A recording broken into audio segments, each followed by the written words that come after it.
গেল বছরের New Zealand tour, এই নাইট ক্লাবের ইনসিডেন্টের কথা নিশ্চয়ই মনে আছে ইংল্যান্ডের। সেখানে গিয়ে ড্রিঙ্ক করেছেন অধিনায়ক হ্যারি ব্রুক, সাথে দলের আরো 2 সতীর্থ। সিরিজ চলাকালে কাজটা তো নিষিদ্ধই, কিন্তু এসব গোপনে সারতে পারেননি ব্রুক।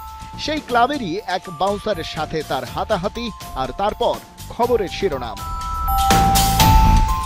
শাক দিয়ে মাছ ঢাকতে অনেক কিছুই গণমাধ্যমের সামনে বলেছিলেন ব্রুক, তবে শেষমেশ কিছুই আর গোপন থাকেনি। ইংলিশ ক্যাপ্টেনকে নিয়ে দ্য টেলিগ্রাফ স্পোর্টের রিপোর্ট ফাঁস করে দেয় সব গোমর। তারা জানায় ব্রুক তার এই অপরাধের কারণে সাদা বলের ক্যাপ্টেন্সি হারানোর বেশ কাছাকাছি চলে গিয়েছিলেন, কারণ ইসিবির তদন্তে তার অপরাধ ধরা পড়েছিল।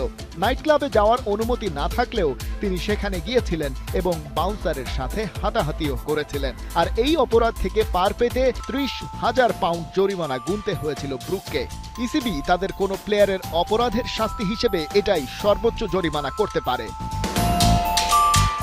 অথচ বিশ্বকাপের আগে তার দলের পারফরমেন্স নিয়েই আলোচনা হওয়ার কথা ছিল বেশি, কারণ ব্রুক গেল বছরের এপ্রিলে ইংল্যান্ডের দায়িত্ব নেন। তখন থেকে এ পর্যন্ত মোট 11টি টি-20 খেলে 10টাতেই জিতেছে ইংলিশরা।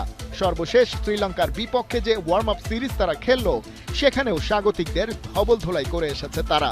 ব্রুক অবশ্য বিশ্বকাপে তাদের ফার্স্ট ম্যাচের আগে বলছিলেন ক্যারিয়ারের বাকিটা অংশ শুধু ব্যাট দিয়ে বল হিট করেই কাটাতে চান। নিজ দলের ক্যাপ্টেনের কাণ্ডকীর্তি নিয়ে প্রেস মিটে বেশি আলাপ করতে হয়েছে দলের ব্যাটিং অলরাউন্ডার উইল জ্যাক্সকেও। তার ফাঁকে দলের মোমেন্টামে থাকার বিষয়টা নিয়েই সামান্যই কথা বলতে পেরেছেন। অবশ্য বলছিলেন এটা আসলে মোমেন্টাম বা এমন দৈবিক কিছু না, দলের ভেতরে ইউনিটি আছে, আত্মবিশ্বাসও। ব্রুকের দায়িত্বে তারা ভালো করছে, লাস্ট সিরিজটাও তার প্রমাণ দিচ্ছে।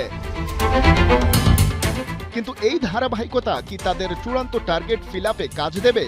জ্যাককে এবার অবশ্য অতটা আত্মবিশ্বাসী শোনালো না। বিশেষ করে হোম গ্রাউন্ডে ভারত যেভাবে অপ্রতিদ্বন্দ্বী হয়ে উঠেছে, সেই হট ফেভারিটকে টপকে ট্রফিতে চোখ রাখার কথা অন্তত এই পর্যায়ে ভাবতে চায় না ইংল্যান্ড। ইংল্যান্ডের আপাতত ভাবনা নেপালের বিপক্ষে ম্যাচ, ওটা দিয়েই রবিবার বিশ্বকাপ মিশনটা শুরু করছে তারা। গেল 4 আসরে অন্তত সেমিফাইনাল পর্যন্ত খেলেছে, এবার শেষ 4 থেকে বিদায় নিতে না চাইলে ডে 1 থেকেই হতে হবে সিরিয়াস, হোক যতই প্রতিপক্ষ দুর্বল নেপাল। বাংলাদেশের আয়োজনে 2014 থেকে শুরু, এবার নিয়ে নেপালের এটা 3 নম্বর টি-20 বিশ্বকাপ। গেল বছর এশিয়া প্যাসিফিক রিজিওনাল কোয়ালিফায়ারে 7 ম্যাচের সব কয়টায় জিতেছে তারা। কানাডা আর ইউএইর সাথে ওয়ার্ম আপ ম্যাচেও ফলাফল তাদেরই পক্ষে। সুপার 8-এ ওঠার সম্ভাবনা বেড়েছে, কারণ বাংলাদেশের তুলনায় সি গ্রুপে স্কটল্যান্ড তুলনামূলক সহজ প্রতিপক্ষ।